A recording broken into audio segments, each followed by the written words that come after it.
Halo, saya Siti Alifa Adivia dengan NPM 2006-468604 dari kelas Niaga A. Pada kesempatan kali ini, saya akan menyampaikan bisnis analisis dari perusahaan Nike. Nike didirikan pada tahun 1964 oleh Phil Knight dan juga Bill Bowerman. Awalnya, perusahaan ini berdiri dengan nama Blue Ribbon Sports dan berganti nama menjadi Nike di tahun 1971. Bisnis model dari Nike sendiri adalah producing to selling, di mana terdapat 4 aktivitas utama yang dilakukan, yaitu manufacturing, design, development, dan juga marketing and sales.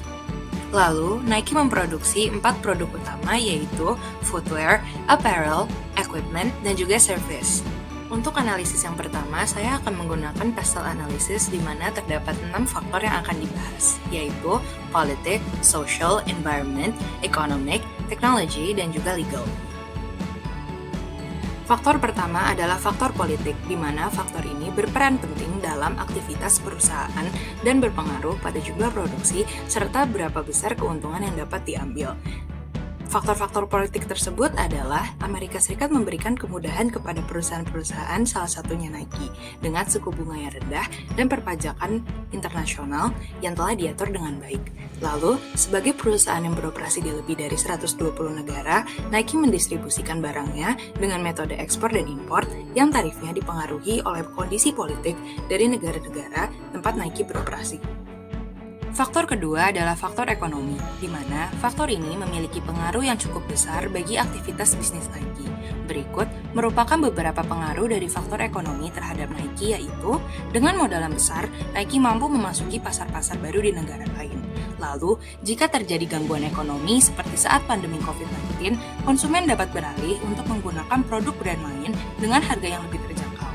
Terakhir, perubahan dalam lingkungan ekonomi global, termasuk fluktuasi, inflasi, dan nilai tukar mata uang, dapat mengakibatkan pendapatan yang lebih rendah, biaya yang lebih tinggi, serta penurunan margin dan pendapatan.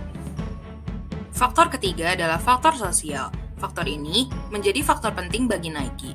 Persepsi dan anggapan masyarakat sosial menjadi penentu kelangsungan bisnis. Berikut merupakan pengaruh faktor sosial terhadap Nike, yaitu saat ini sebagian masyarakat memiliki health conscious yang tinggi. Hal ini membuat mereka rajin berolahraga dan memilih Nike sebagai sportswear-nya.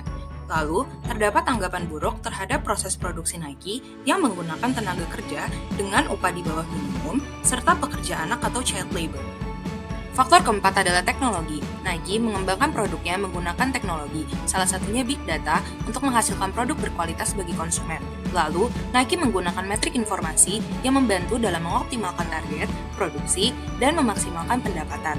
Selanjutnya, dalam prosesnya, tim dinamis Nike berkolaborasi dalam menggunakan data analytics, solution architecture, machine learning, dan aplikasi untuk menciptakan nilai bagi atlet dan konsumennya. Faktor kelima adalah legal. Nike harus selalu mematuhi kebijakan yang berkaitan dengan manufaktur, perpajakan, serta labor dan employment law. Lalu, proses manufaktur Nike yang tersebar di 41 negara membuat Nike harus beradaptasi dengan kebijakan yang berbeda-beda. Faktor terakhir adalah environment. Mass production Nike tentunya telah berdampak pada kerusakan alam melalui limbah hasil produksi. Bahan plastik yang ada di dalam produk Nike juga berpotensi mencemari lingkungan. Untuk memperbaiki hal tersebut, Nike memproduksi sepatu dengan label Sustainable Materials yang menggunakan bahan daur ulang sebesar 20% dari berat barang tersebut. Untuk analisis yang kedua, saya akan menggunakan competitor cash flow analysis, di mana akan ada 6 poin yang dibahas, yaitu operating cash flow ratio, cash flow margin ratio, cash flow coverage ratio, cash flow to total assets ratio, cash flow to net income ratio, dan juga interest coverage ratio. Sebelum itu, saya akan menjelaskan gambaran dari kondisi fiskal Nike di tahun 2021.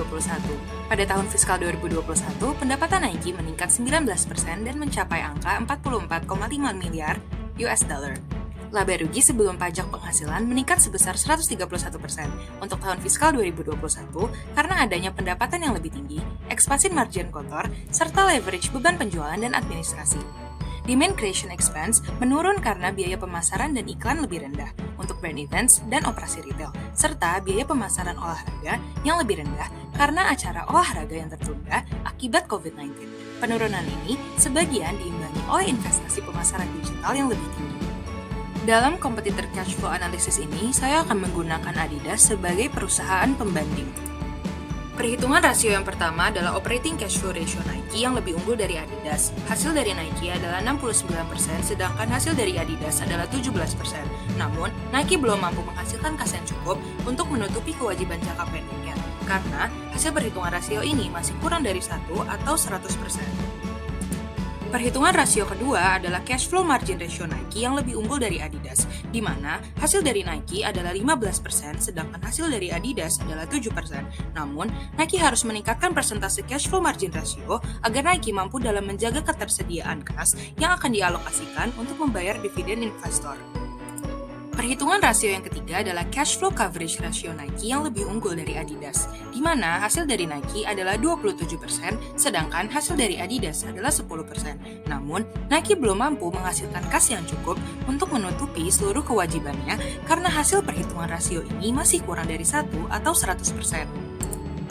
Perhitungan rasio keempat adalah cash flow to total assets ratio Nike yang lebih unggul dari Adidas, di mana hasil dari Nike adalah 18%, sedangkan hasil Adidas adalah 7%.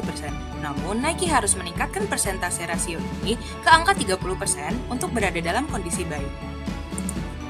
Perhitungan rasio kelima adalah cash flow to net income ratio Nike yang lebih rendah dari Adidas, di mana Nike menghasilkan persentase sebesar 116%, sedangkan persentase Adidas adalah 335%. Tetapi, persentase rasio Nike dalam keadaan baik karena rasionya mendekati 1:1 antara kas dari aktivitas operasi dengan laba bersih.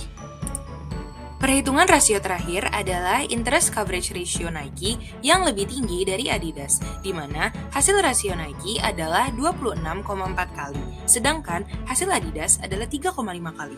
Hasil ini mengindikasi bahwa Nike dapat membayar kewajiban bunga menggunakan pendapatan yang dimiliki sebanyak 26,4 kali. Hal ini menandakan Nike berada dalam kondisi keuangan yang baik. Setelah melakukan kedua analisis tersebut, ditemukan beberapa masalah dan tantangan yang dihadapi oleh Nike, yaitu terdapat beberapa periode atau musim yang sangat menguntungkan bagi Nike, seperti saat musim final NBA, Olimpiade, World Cup, dan lainnya. Namun, pada periode fiskal 2020-2021, seluruh aktivitas olahraga tersebut diundur akibat pandemi COVID-19. Hal ini menyebabkan Nike mengalami penurunan pendapatan. Lalu, terdapat beberapa kasus yang merusak nama baik Nike terkait dengan praktik child labor dan pembayaran upah di bawah minimum yang terjadi dalam proses produksi Nike. Tetapi, Nike berusaha sebaik mungkin untuk memperbaiki hal tersebut dengan memutus hubungan terhadap pabrik yang melakukan praktik-praktik tersebut. Terakhir, timbulnya isu-isu yang berkaitan dengan waste management system pabrik sepatu Nike yang tidak dikelola dengan baik. Isu ini menimbulkan persepsi buruk di mata masyarakat dan aktivis lingkungan. Kesimpulannya, Nike telah mampu meningkatkan pendapatan sebesar 19% pada periode fiskal 2021. Tetapi, Nike harus terus memperbaiki kondisi finansialnya karena dari perhitungan rasio masih terdapat beberapa hasil yang belum mencapai indikator baik. Untuk rekomendasi, Nike dapat meminimalisir persepsi buruk yang timbul di masyarakat dengan memperbaiki praktik-praktik yang berhubungan dengan etika bisnis perusahaan, mulai dari sumber daya manusia, lingkungan, dan juga hubungan antar stakeholders. Nike juga dapat mengembangkan inovasi-inovasi produk dengan sustainable materials untuk mengurangi dampak pencemaran lingkungan di dunia. Sekian dari saya, terima kasih.